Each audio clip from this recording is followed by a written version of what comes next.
Hello students, hope you are all fine and preparing for the examination, SLC final examination. And in my last video, I had taken up a mathematics subject and had solved model question paper in the first video. Now in order to continue, so I am making this second video and the remaining questions I am going to solve in this. So to start with, so in the second main, the question is like this: answer the following questions in a sentence each. So here we have a ninth question, and the question is, how many solutions have the pair of linear equations 2x plus 3y minus 9 is equal to 0 and 4x plus 6y minus 18 is equal to 0. To find out, so let's write these equations here once again. 2x plus 3y minus 9 is equal to 0 is the first one, and the second is 4x plus 6y minus 18 is equal to 0. So here 2 is A1 and this is A2, 3 is B1 and B2, C1 and C2. So let us see, let us write that is A1 by A2, so that is equal to 2 by 4. So here 2 by 4, we can cancel this, 2 ones are 2 and 2 twos are 4. So we have here A1 by A2 is 1 by 2. So similarly, we have B1 by B2, that's equal to 3 by 6. So here 3 by 6, so this 3 ones are 3 and 3 twos are 6. So again we have here, this is 1 by 2. And next, moving on to the next one, C1 upon C2, that is minus 9 upon minus 18. So here also we can cancel this.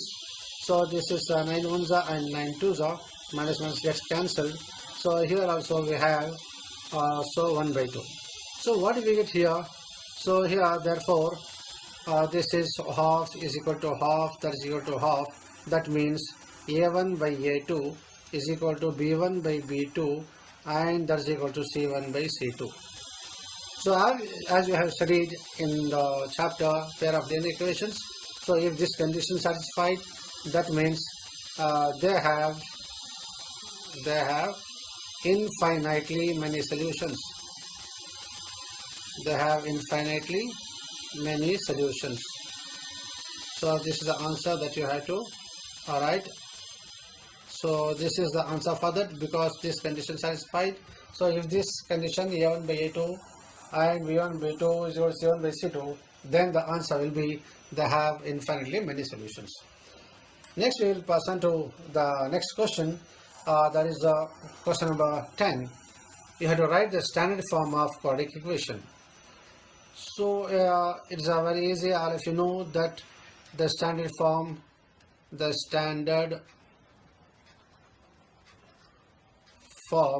of a quadratic equation is equation. So it is ax square plus bx plus c is equal to 0. So this is the answer for that. Now we will move on to the next question, that is question number 11. So as you see the question here, find the value of tan theta minus cot 90 minus theta. So I will write the question here. So we have to find the value of tan theta minus cot 90 degrees minus theta. So just you write that we know that cot 90 degrees minus theta is equal to tan theta. So we have to write, substitute this value here. So therefore it is tan theta minus tan theta. So cot 90 minus theta is tan theta. So tan theta minus tan theta is 0. So this is the answer and that is the solution for this 11th question. Now we'll move on to the next question, that is here there is a figure. So in this figure, so here angle B, that's 90 degrees is given in the question. So there is a 90 degrees and angle A and C are equal. are equal, and BC is 10 centimeters, and we have to find the value of tan 45. So let's find out the angles also here. So here we know that angle A plus angle B plus angle C is equal to 180 degrees. So angle A is equal to angle C. So therefore 90 plus 90 is equal to 180. Therefore angle A and angle B is 45 degrees each.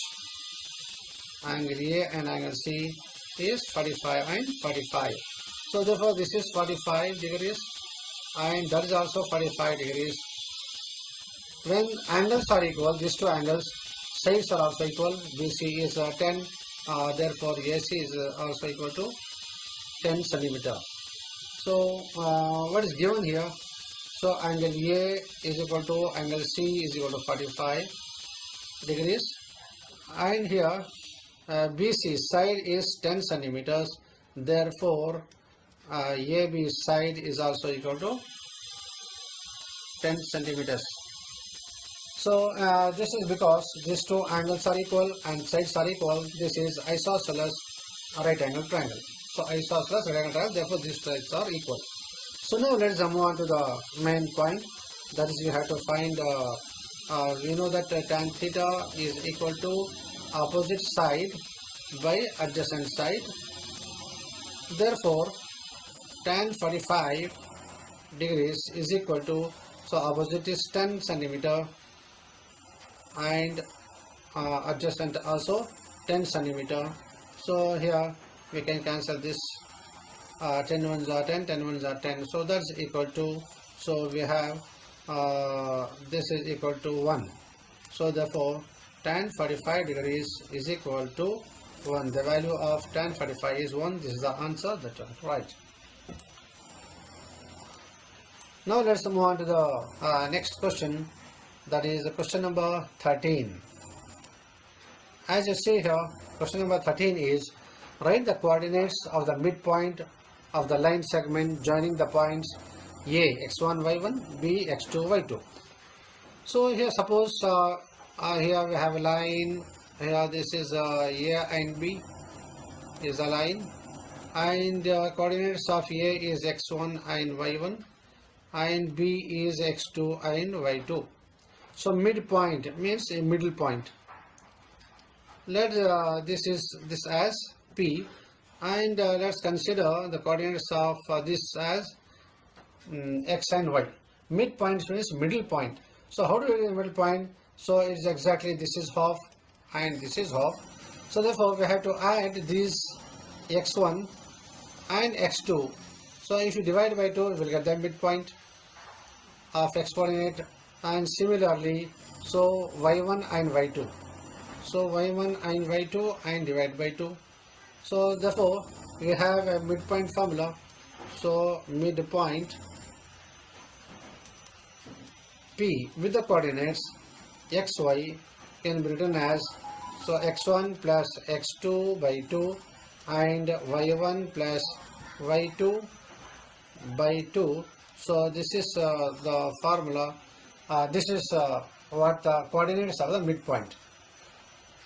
So that's what we have to write here in the 13th one. And now we will move on to the 14th question. So here in this 14th, as you see the paper on the screen, I have just zoomed here, the question paper is there, and the 14th question is, find the median of scores 5, 8, 14, 16, 19 and 20. You have to find the median. So here it is how you have to find the median. So the scores are this is for the 14th one, 5, 8, 14, 16, 19 and 20. So here there are even scores are there, even number 1, 2, 3, 4, 5, 6. So to find out the midpoint, you know the formula, that is n plus 1 by 2. So n is number of scores, that is 6 plus 1 by 2. that's equal to 7 by 2, and that is 3.5. The score will be here 3.5. So what you have to do here to find it out, so this, the third score and the fourth score, we have to add and divide. So therefore median is equal to 14 plus 16 by 2, that's equal to 30 by 2. So here again 30 by 2, so cancel it. So it is 2 ones are 2 and 15 twos is 30. So therefore the answer here is 15. 15 is the median. So this is the answer for the 14th one.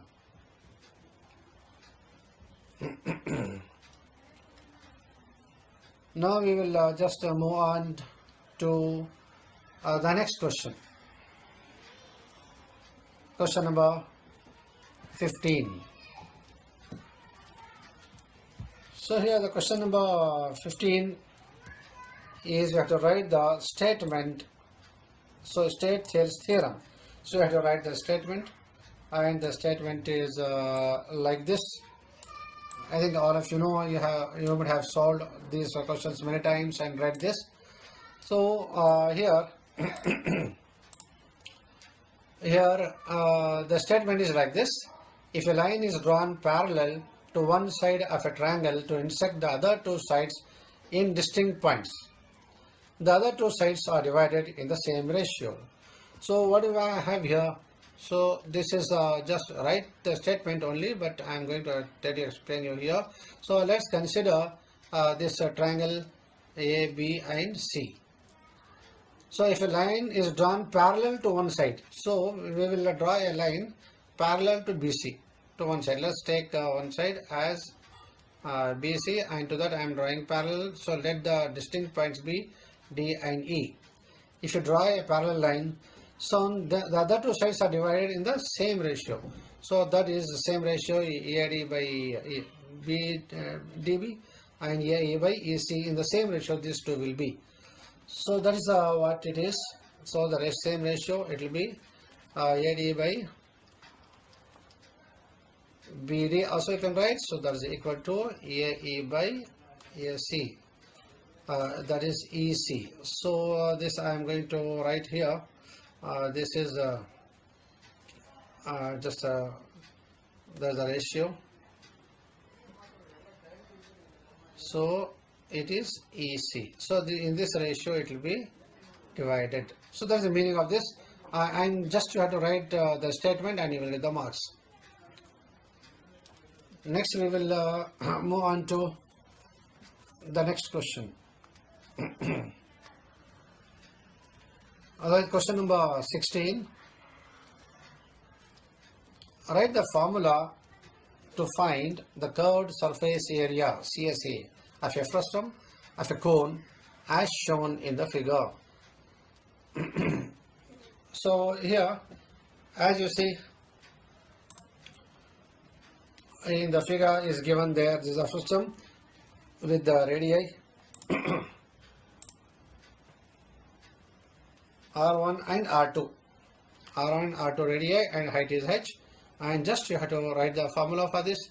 And here the question number is 16,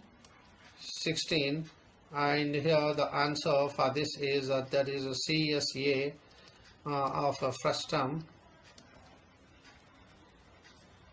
is equal to pi into R1 plus R2 into L. So this is the formula that you have to write for the CSA of a frustum.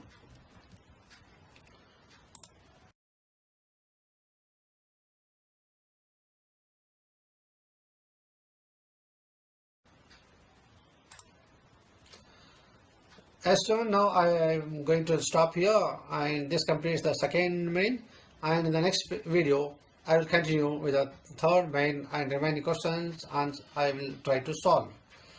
So I hope you will do well, and you are trying. Just practice makes you perfect. So thank you and all.